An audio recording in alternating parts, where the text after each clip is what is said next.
Qo'limdagi chinni piyola polga tushib chil-chil bo'ldi. Lekin men qimirlamasdim. Hatto ko'zimni ham yummasdim. Singan chinni bo'laklari xuddi mening hayotimga o'xshab, ular endi hech qachon avvalgidek butun bo'lmaydi. Odamlar jigar et bilan tirnoq deyishadi. Aka ota o'rnida ota deyishadi. Bu gaplarni eshitsam, ichimda achchiq bir kulgi paydo bo'ladi. Keyin esa ko'nglim ayniydi. Chunki ular mening akamni bilishmaydi. Ular Sardorni faqat ko'chada, toza kiyimlarda, odobli salom berib o'tadigan yigit sifatida tanishadi. Uyning ichida yashaydigan maxluqdan esa hech kimning xabari yo'q. Hammasi ota-onamning shaharga, to'yga ketgan kunidan boshlangandi. Uyda yolg'iz qoldik. Men xursand edim, chunki darslarimni tinchgina qilaman, televizor ko'raman deb o'ylagandim. Lekin kech tushishi bilan hammasi o'zgardi. Akam Sardor oshxonada o'tirardi. Men choy damlab kirganimda, u stulda xalati tarzda bukchayib o'tirganini ko'rdim. Uning ko'zlarida avvallari mehr ko'rardim. Lekin o'sha oqshom uning ko'zlari boshqacha edi. U menga singlisi sifatida qaramayotgan edi. U menga xuddi bozorda sotib olingan, egasi xohlagan ishini qilishi mumkin bo'lgan buyumga qaragandek tikilib turardi. Eshiklarni qulfladingmi deb so'radi u. Ha, qulfladim, dedim men orqaga tisarilib. Yaxshi. Endi bizni hech kim eshitmaydi. Bu gapdan keyin vujudim muzlab qoldi. U o'rnidan turdi. Sekin, shoshilmasdan. Xuddi qayergadir qochib ketolmasligimni bilgandek. Men xonamga qochmoqchi bo'ldim, lekin oyoqlarim itoat etmasdi. U yaqinlashdi. Uning nafasi yuzimga urildi, tamaki va ter hidi kelardi. Bu hid haligacha burnimdan ketmaydi. Ba'zan tushlarimda shu hidni sezib uyg'onaman. Qo'rqyapsanmi? deb pichirladi u quloqimga. Uning lablari quloqimga tegindi. Men baqirmoqchi bo'ldim, lekin ovozim chiqmasdi. Xuddi tushdagi kabi bor kuching bilan qichqirmoqchi bo'lasan, u ovozing chiqmaydi. U mening qo'limdan ushladi. Qattiq. Juda qattiq.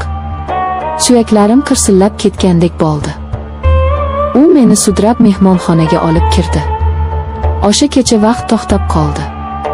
Soatlar daqiqalarga, daqiqalar soniyalarga, soniyalar esa asrlarga cho'zildi.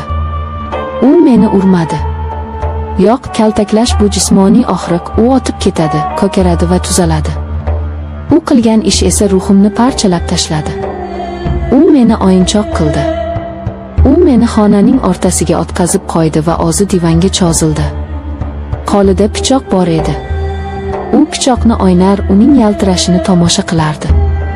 Agar qimirlasang, dedi u xotirjam ohangda, nima bo'lishini tasavvur ham qilolmaysan. Men qimirlamadim. Hatto nafas olishga qo'rqardim. U soatlab menga tikilib o'tirdi. Shunchaki tikilib. Ba'zan kulib qo'yardi. U kulgida insoniylik yo'q edi. U mening qo'rquvimdan, titrashimdan, ko'zlarimdagi dahshatdan huzur olardi. Keyin u yaqinlashdi. Men ko'zlarimni yumib oldim. U mening sochlarimni siladi. Bu silashda mehr yo'q edi. Bu ilonning o'z oljasini boqishidan oldingi harakatiga o'xshardi. U meni majburlab jirkanch so'zlarni aytishimni talab qildi. Meni sevishingni ayt, dedi u. Men yig'lab boshimni chayqadim. U esa sochimdan tortib yuzimni o'ziga qaratdi.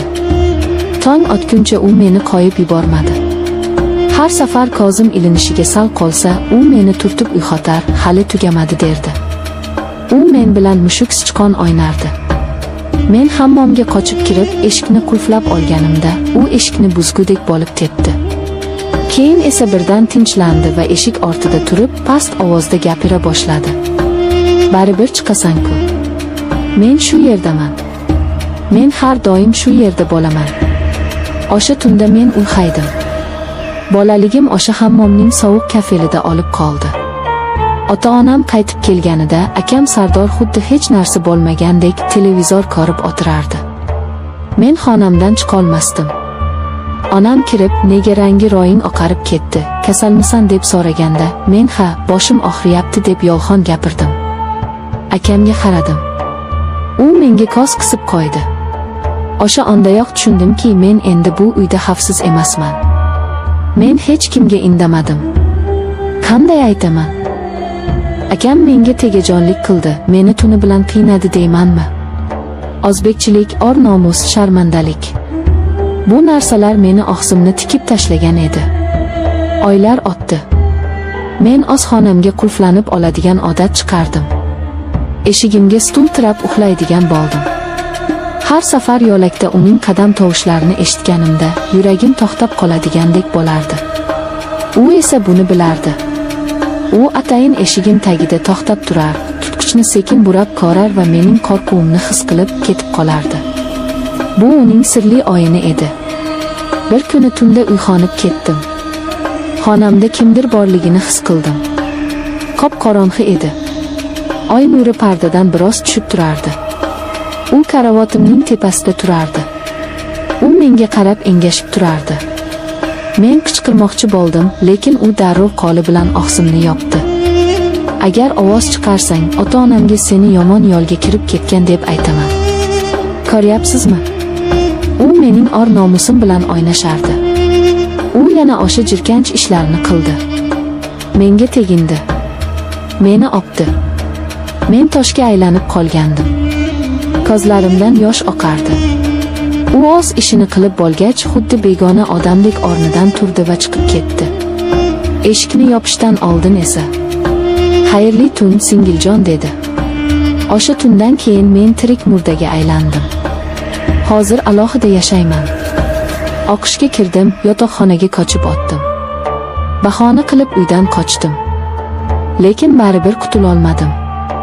Har safar uyga ota-onamni ko'rgani borganimda uni ko'raman. U uylandi. Xotini bor, bolasi bor. U hamma uchun namunali ota, mehribon aka. Dasturxon boshida o'tirib, kulib gaplashadi. Men esa uning ichidagi maxluqni bilaman. U ba'zan menga qarab qo'yadi. O'sha qarash. Esimda, hammasi esimda, sen menikisan degan ma'noda qaraydi. Siz mendan qo'rqinchli hikoya so'radingiz. Arvohlar, jinlar, yalmohizlar. Bularning bari ertak. Haqiqiy qo'rquv bu o'z uyingda, o'z jigaringdan keladigan xavfdir. Haqiqiy dahshat. Bu sening himoyaching bo'lishi kerak bo'lgan insonning maxluqqa aylanishidir. Hozir ham shu satrlarni yozayotganimda orqamda kimdir turgandek tuyulyapti. Qandaydir sovuq nigohni his qilyapman. Balki bu shunchaki vahimadir. Balki